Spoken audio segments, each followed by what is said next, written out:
Hello to all the beautiful queer superheroes out there. Welcome to yet another episode of the Gay Superhero Show right here on YouTube with myself, Mondi, the Gay Superhero. Now, for me, when we talk about the community, a lot of things that people tend to forget is the fact that though we might be interested in similar things, we're really different. And that's kind of like one thing that I really want to emphasize. So on today's episode, we have a very interesting person by the name of Kago Saul. Oh, I hope I said it properly. He said, yeah, just say Saul. Okay, Saul. I said it properly. Kago, did I say it properly? You tried. You tried, and that's all that matters, you know? Really? But it's pronounced Saul. Saul. Yes. Kago Saul. Kago Saul. Exactly. Oh yeah, I said it right. I'm moving. I'm trying. Kago, thank you so much for coming to the show. Thank you so much for having me. Yeah, like it's always quite an amazing thing for me to get to sit down with queer people. It's a spiritual thing, and I think during a time like this, with what's happening right now in the country, we just need to be sitting down talking to each other about each other. Well, it's amazing for me to be on a show with the superhero. The Gay superhero. Yes, guys, you know, somebody once tried to bash me not to use that name, but I'm here now. They tried to what? Bash me. For using that name? Yeah, they were like, why are you trying to call yourself that? I'm like, okay. Right? Trying to hate on me. So diversity is very important on this show. I always think it's quite imperative for me to ask people how do they identify and what their pronouns are. For example, I'll start off by saying that I identify as a gay man. My pronouns are he, him, they, them, and their. So how do you identify and what are your pronouns? So my space in the community, I identify as a queer individual, and my pronouns are he, him, or they, them. Oh, yes. Yes, that's really beautiful. So I obviously invited you here because for me, you're an awesome YouTuber. You're an awesome content creator. It's one of the reasons that I was like, I need to sit down with this person because like I watch their stuff, so I might as well get a chance to sit down and talk to them. Thank you. And let me tell you before you continue, when you followed me on Twitter last year, that made my year. No way. I promise you, because I was seeing you, but I was like. Yeah, we're friends now. And exactly. Exactly. You don't have to tell everybody. I will say yes. I'm followed by the Gay Superhero. I tell them we're friends. We're friends. And we're friends. We're friends. Yeah, we're friends. And that's amazing. Yeah. So thank you. Thank you. Because it's so validating to be seen by people who've been in the community longer than you have. Wow. I'm not calling you old, by the way. Yeah, no. Yeah. No, you're not going to be old. That just makes me feel seen, you know? That's amazing. That really makes me feel seen. And that's so validating for me. Thank you for that. Thank you. Wow. So before we even get to talk about YouTube, I simply just want to start from talking about you, you know? How did you grow up as a child, you know? As a young queer child, what was that experience like? The experience of growing up as a queer child for me is very complicated. Yeah. Because I was often told that I was queer before I knew what queer was. I didn't have the language, but it was a label that was put on me. And so for a lot of my developing ages, it was a label that I tried to shy away from. I never believed I was straight, but I didn't really know if I was what I was being called. Yes. Right. And so growing up, my whole navigation has just been trying to kind of figure that out. Out. And choose which label stays and which label goes. Or if I need labels at all. Yeah. Right. So, yeah. We don't really need those sometimes in the community. Just like, this is not Yeah, formality. Exactly. A lot of people don't know, but we're a stickler for people keeping that, you know, and really respecting our you know, our identities. Yes. And I think that's an amazing thing. You know, when was that moment through this process of you discovering who you are that it finally hit that this is who I am and I'm sticking with it? How old were you actually? I think grade 6, 11, 12. Yeah. Around that age. Because before that, I had a feeling. But the feeling wasn't, I don't know if it was my feeling. Yeah. Or if it was just what was being told to me. Yeah. But then when you start saying, but I actually like that boy. Yeah. And I actually like that boy. Cannot be a coincidence. Yeah. When you start speaking too many people, yeah. One, maybe, when it just, Mara 2, 3. Then you just be lying to yourself. You can't deny yourself, you know? That's interesting because I remember, I think in grade 7, you know, the moment when you get called something that you don't know if you're that, it sometimes pushes you to want to move further away from that. Especially if it's they're calling you that in a derogatory term. To insult you, demean you as a person. So I also felt that, I was like, okay, maybe let me try to date a girl. So I think I tried, but it was a virtual relationship. So okay, at least because I could never. I also could never in person. Yeah. I could never That's in a person. lot. Yeah, and I think I was around 14, 15-ish. Yeah, that's when I started realizing, okay, hormonally, this is real. Yeah, this is who I am. This is who I am. Yeah, that must have been an empowering thing. I mean, when you get to that moment and you discover, okay, this is who I am, and I can't deny this. And I want to know who are the first few people that you shared that openly with. The first time you said, I'm gonna let everybody know this is me. It's both empowering and scary. Very scary. Who did I tell? No one. Really? I have never believed in coming out. Wow. And so for me, there was never going to be that conversation of, hey, this is my identity because it should just be. Yeah. Right?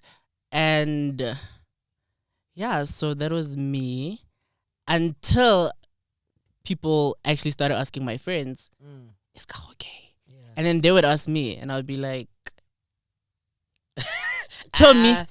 If they like me and I like them, let's see. Yeah. But I've never felt the need to come out with a label. I love and that. that's why I identify as queer. That's so empowering, so smart. So that's so, and I love that. And people don't get that. I think a lot of people, like I always mention, diversity is very important. Even within the community, we are a diverse group of people. Exactly. And we still have our own identities, and that's what makes us unique.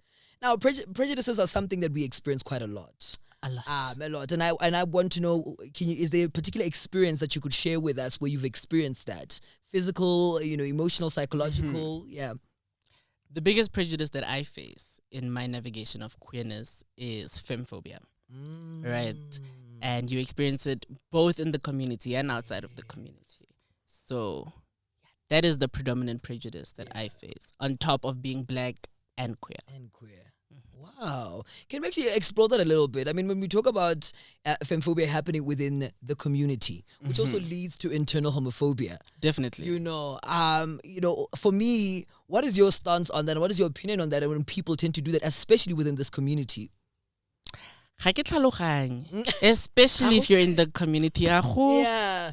It doesn't balance. Yeah. Right? For me, I believe that if you're queer and you're open about it, then you should accept everybody, wherever they fall in that spectrum, right? Maybe you don't subscribe to that attraction. Maybe that's not your attraction. That's okay. Yeah. I say this because also then we need to talk about like the things that go into making our attractions and society and how we navigate those. But what is the question again? My mind is everywhere. It's okay. No, I was literally just asking you, like, what is it like experiencing femphobia within the community? What is your opinion on that? The fact that people can be internally homophobic, particularly to femme bodies.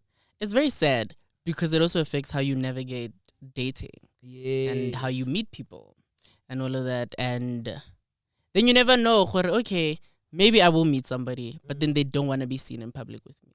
And not even because they're DL, but because you just highlight the fact that they're queer. Some people could be out, but they're not feminine. Yeah. And you being this feminine person puts a spotlight on them that actually, muto. Okay. Wow, yeah. So it does affect a lot of relationships. Yeah. And have you experienced that? I mean, for me, one thing that I like to emphasize as well that we get from just that, I mean, we've seen that with the recent attacks that have been happening in the community, largely most of them are femme bodies, that have been impacted largely by this. And what is that? I always tell people when we talk about how important is visibility. Visibility and representation are probably the biggest things. They're so important because had I seen that representation earlier, I would have embodied my queerness and my femininity earlier, and it wouldn't have been as awkward a navigation now. The fact that I wear heels now, I'm even still getting comfortable in that. Yeah. And so representation and visibility is so important. Yeah. Because you're somebody who loves clothes. Definitely. Like, oh my gosh. Definitely. Like I literally was going through your Instagram. I'm like, this person really loves clothes. And I love that. And you're a thrifter, which is very, very interesting. Clothing is my first love. Yeah. It is my first love. And do you intend to want to pursue into fashion eventually as a career? Growing up, I wanted to be a designer. And look at that. bophelo, you get pushed into corporate, and then I wanted to be a lawyer, and so I applied to study law. And then along there, I was like, actually, I'm more of a creative than I thought. Yeah. So then I switched to do marketing. Yes. And now I think it gives me the balance to be both a creative and a bit to of also a be entrepreneur, business-minded person. But in terms of fashion has always been my first love. Yeah. And yeah. That's amazing. I mean, for me, every day getting to see the fact that like you're expressive with your clothes and stuff like that, I'm really, really keen to find out what inspires your style. Really what inspires your style, because also it gives me this retro Brenda Fassie vibes. Ooh. Like when you walked in here, I was like, who? Not me being compared to an icon. I was like, oh, Brenda, come through. I'm ready. Serve us. What inspires my style? How I feel on the day. Yeah. And I oftentimes say this, but I think fashion is our first medium of communication, right? Before you even open your mouth to introduce yourself, people see what you wear. Yeah. Right? And so for me, it's important that what I wear speaks volumes, right? It should say, yeah, you see me. Exactly. And so it just depends on the day how I'm feeling. Last week, I was remembering my granddad, so I dressed up in a bit of vintage granddad fashion. Some days I feel like Naomi Campbell, and we pull out the LV and the Gucci and the Richie Mnisi. If I had them, I'd pull them out. But Rich the ones that... bless us. Yeah. So yeah, it's just how I feel, my reflection in the mirror. Yeah. Family inspires a lot of like our lives. Sometimes we really don't have a choice in terms of the families that we're born into. And you being very expressive with the way how you dress and how you look. I'm really very keen to find out, how is your family dynamic? With your parents, are they very accepting of who you are? My parents are accepting of who I am, but it wasn't always like that. Because like I said, I never felt the need to come out. And so they were always told that your child is gay. But I don't know if they didn't believe it or if they just waited for me to say it. But because I never did, they never knew how to navigate that. And because I never had that conversation, I never knew how they would feel about it. Yes. And so that relationship was always on tectonic plates. It was always like this. Until one day my parents just asked me, they were like, do you like girls? And I was like, I think I'm not straight.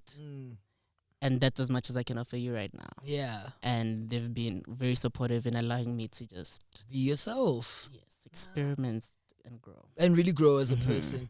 I mean, the community is largely so different. I think I've been reading up a lot on just us as a community and who we are as a people.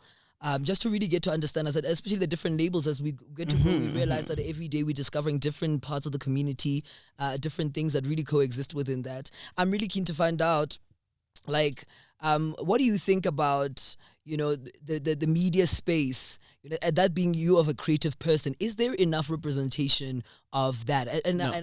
No? No. You don't have to elaborate on the question, no. No. Representation is not where it needs to be.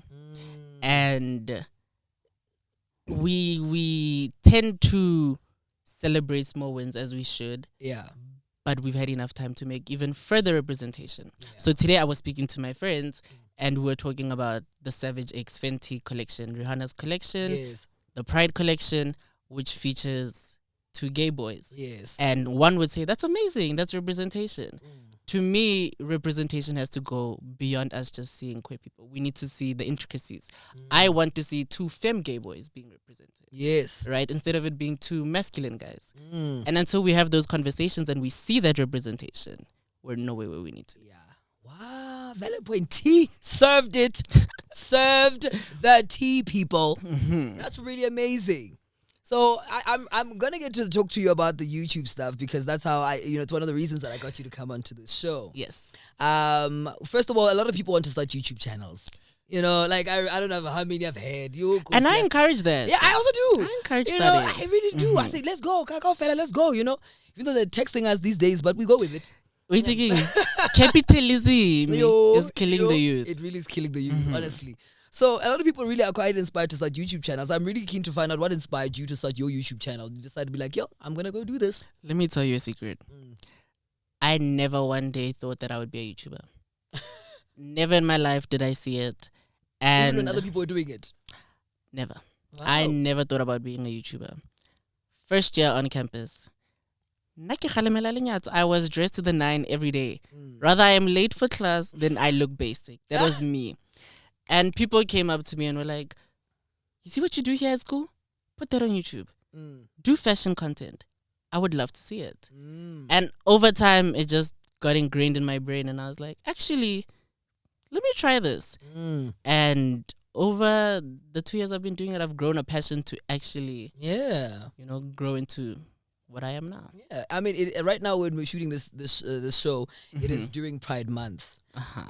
We've seen that a lot of brands tend to come on board and try to say that they are allies, they stand with us, and all of those rainbow things. logos. Rainbow logo. Yeah, it's that rainbow logo season. Exactly. But they're not actually doing the work. I really, really want to really understand how you feel about brands coming out and doing that. And what I personally think that they should be investing in young YouTube creators, especially young queer YouTube creators, and that there needs to be more visibility around that. Put your money where your mouth is. And then go further than that. Because it's easy for big corporations to be like, here's 100,000 rand. To them, it's 100,000 rand. But when you're making millions and possibly billions, it's a small percentage. It really is. Right? So I feel like, give us the money, give us the platform. Yeah. Give us the space. And so, yeah, it's just theatrics at the moment. It really, really is quite. I mean, what inspired some of the content pieces that you do? The reason I'm asking is also because I saw the Grinder one. I think that's the one. That is the one I watched, and I was like, "Ooh, this is fun. This is interesting." Especially because I really think I don't think we talk enough about Grindr as a community. We don't. I think we all kind of... It's that elephant in the room. We all just raibon. We don't want to talk about it. We really don't talk a lot about, Grindr, because I feel like people are so like, oh my God, no, I'm not on it. I've been on it. I've also been on it. Yeah. I have a whole video on it. Yeah, you have a whole video on it, So I personally want to know, what's your opinion? What did you actually, first of all, what inspired that content piece? What inspired that piece? I felt just like you said. We're not being honest. We really My are thing, not. if you're queer, be queer and honest about it fully. Right? Honest in your conversations, honest in your navigations. And I was like, I'm on this dating app, but my experience is not really what I expected it to be. And why do people keep recommending this app to people if this is what I'm feeling? Yeah, if this is what you're experiencing. And so the video was made. Yeah. And I was like, nitiki, the screenshots, Laribona. This is how people are. Exactly. I mean, I think for me, it's so interesting how, these apps are meant to kind of somewhat expand the community, but I feel like are they doing that? Are they doing that? Yes. Hookup culture is a thing. It is. We really believe in hookup culture. Gay men, you go on an app, you hook up, you have sex. Do what you want. Yeah, exactly. Do what you want. You keep it moving. But are they in any way advancing us as a community? It's a tough space to be in because apps like Grindr offer a space to people who are in the closet, and people like that are valid, right? But it's about how much space do we offer in our navigations? Who do we offer the most space to? Personally, I feel like openly queer people do a lot of work for everybody in the community. Openly femme bodies do the most work because when they walk into spaces, it's visible. They see that this person is gay. Yeah. You could be gay and straight passing because you're masculine, right? People like me don't have that choice.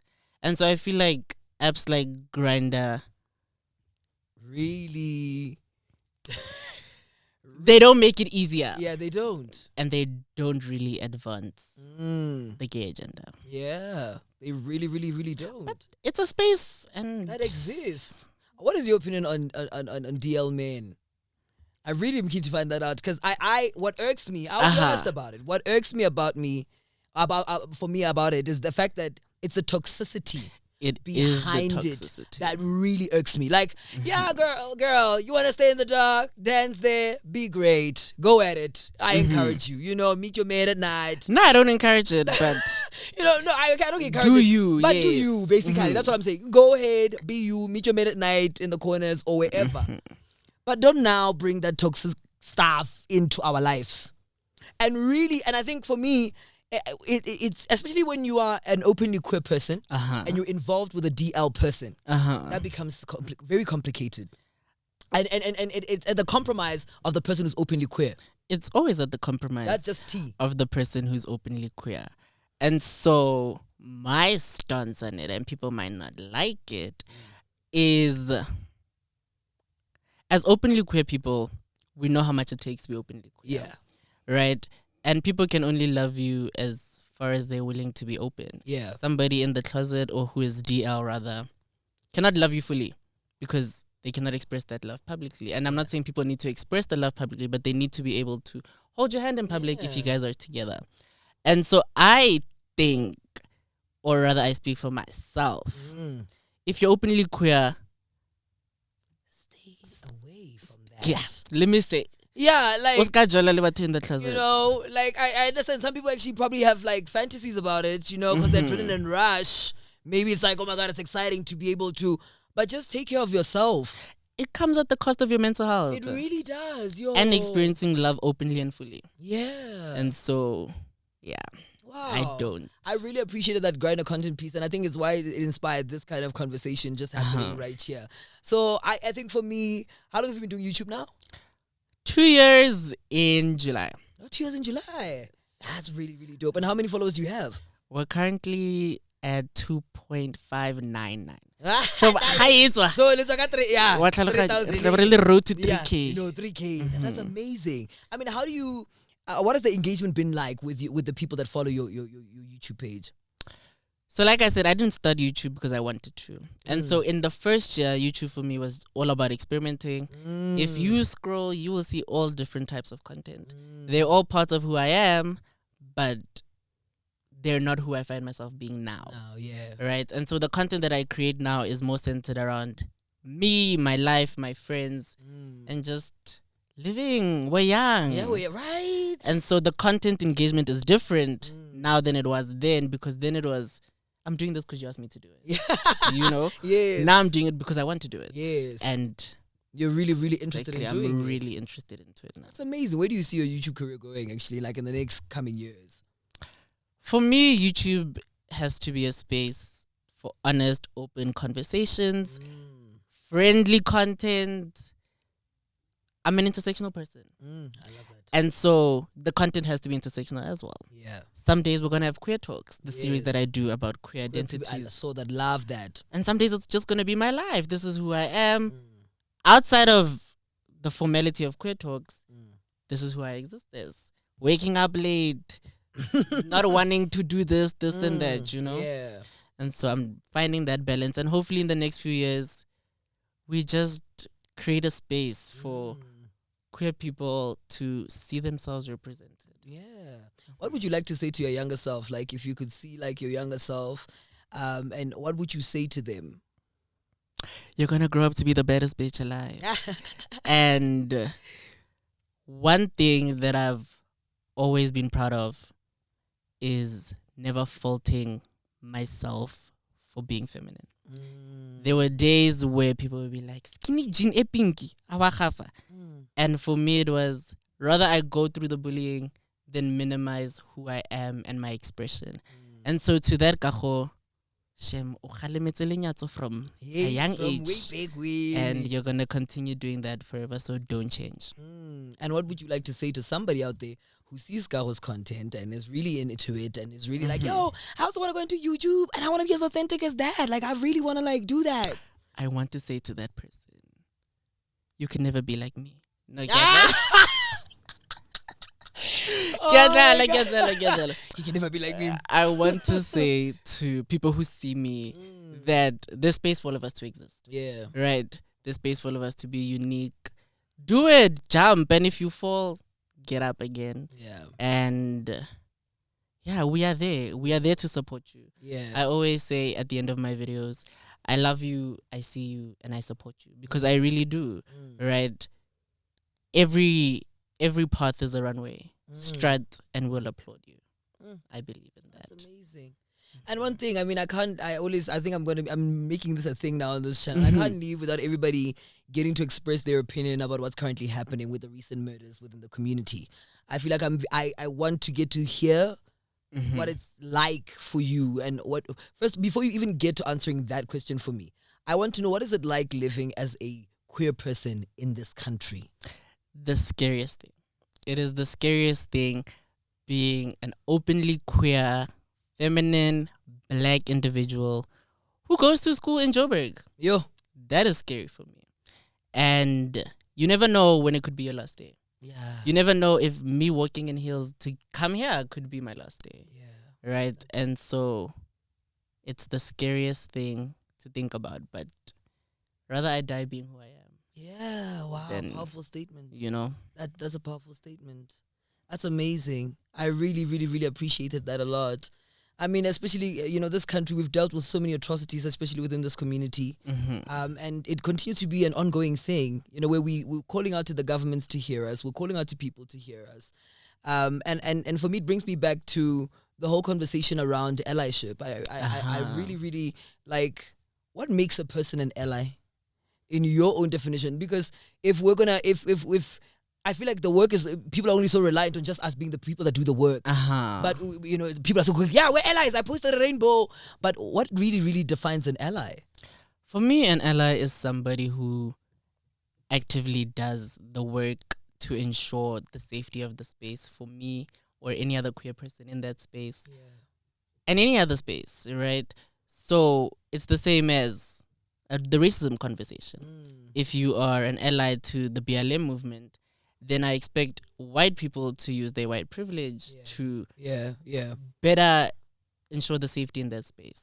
And what I expect of allies is you're using your straight privilege to advance the gay agenda. You're an ally. Yeah. So it's beyond just posting a rainbow. It's beyond just posting a black square. It's using your actual capital, even if it's just privilege, to open up that space to people like me. I appreciate that. Thank you so much for coming out to this. Thank it just got you. So deep, and I was like, it oh my did gosh. get deep, but it wouldn't be an honest conversation without that conversation. Without that conversation happening. Thank you so much for coming through to this Thank show. you for having me. What can we expect from you? I mean, more content on YouTube and stuff like that? Definitely. We are working on my thrift store now. Yes, because when you're free. What My thrift store is called thesanctuarythrift.com. Yes. If you like an outfit, if you like this outfit, you can go and shop it there. And just in terms of content, expect a lot of fun, honest content. Yeah. My recent video is a prank I did on my friends. They hated me for it. What's the snake one? The snake one. And I saw that one. I was like, wow, okay. So just expect a lot of fun, man. I'm here to live. And and get to share experience that. life. Yeah. Exactly. Thank you So so much, that's- Kago Saul. Thank you for having me. Thank you for Listen, having obviously, me. this was not over, guys. I know we were just chatting up now. We were doing the things that needed to be done. I should be a rapper, but no. Ari, Maybe you can feature on my mixtape. We can do this thing. So this show wouldn't be a show. It wouldn't end with just like that. It doesn't end like that on this show. We have a very nice game that we play here called Who Would You Top Bottom of First? All right, we've got 3 names. Okay. We've got 3 names. I'm gonna do the I'm damn. scared. Okay, Don't be let's scared. see. Don't be scared. Don't be scared. Okay, I'm gonna. What if those celebrities see this No, that's great. We want them to see this. and then they're like, "You said you're gonna do this." Yeah, well. Ari. Wow, that would be interesting. It would be interesting. It would be very, very interesting. All right, so I'm gonna give you I'm gonna give you these names. Okay. Number 1, we've got Lil Nas X, Will Smith, and we've got Bonang Mateba. To bottom, top of verse. I would. Hey, go thata mo Yeah, sebo. go tatanyana, man. I would bottom Will Smith. Okay, well, wow. I really didn't expect that. Wow. Yes, no, but that actually, no. No, I think it makes sense. I think it makes does. sense. Makes sense. I'm debating between who I'm going to top. Top. Yes. I would verse Bonang. Okay, first So we can have a threesome. Yes, I would. Yes, that's a nice one. And then top Little Nas. I would do that. Yeah, And you would like that because he said he's a bottom. So Oh, he said he's a bottom. He did say that. Really? He did. When did he say this? Okay, Okay, wow. Maybe we just got the first How about confirmation. the music video when he was twerking on the He devil? was twerking on the devil, and he did say, but he also said, "I wanna jizz on your face." The lyrics were saying some of those things. He can choose and still be a bottom. Yeah, that's true. He can. Yeah, this has been such a lovely But to conversation. demonetize that. Yeah, hey, they might just shut me down. But it's okay, guys. Please love your roles. I'm a bottom. Superpower bottom. The gay superhero who's a superpower bottom. Oh, guys, I could really do this. Of that list, who would you top verse on bottom? I'm spinning it back at you. No, we're not Yes. going to play that game. No, I'm the host. We're not doing that. Yes. All Thank you right. so much for coming. Thank you once Where can again. people get a hold of you on social media if they really want to get a hold of you? They can search me on Instagram at Kago Saul, YouTube at Kago Saul, That'll and pop up right there on the TikTok screen. at Kago Saul. All right. Oh, I'm number off TikTok. Twitter now because Twitter Hey, Twitter is... constant triggers. Yeah, it's a so, lot. Yeah. Yeah, late night take But breaks. Hakibuwa Kago Saul as well. Yeah, you know. It's a household name. Or it It will is. be. You know, it will be. Trust Hello, and believe.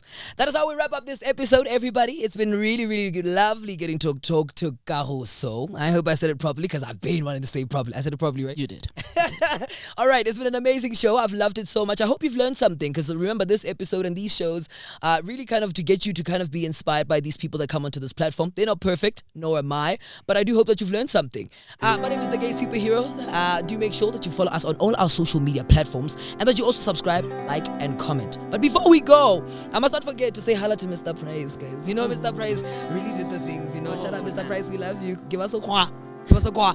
All right, everybody. It's been lovely. Do make sure that you love yourself in every shade. I'm The Gay Superhero. Until next time. Bye. Bye.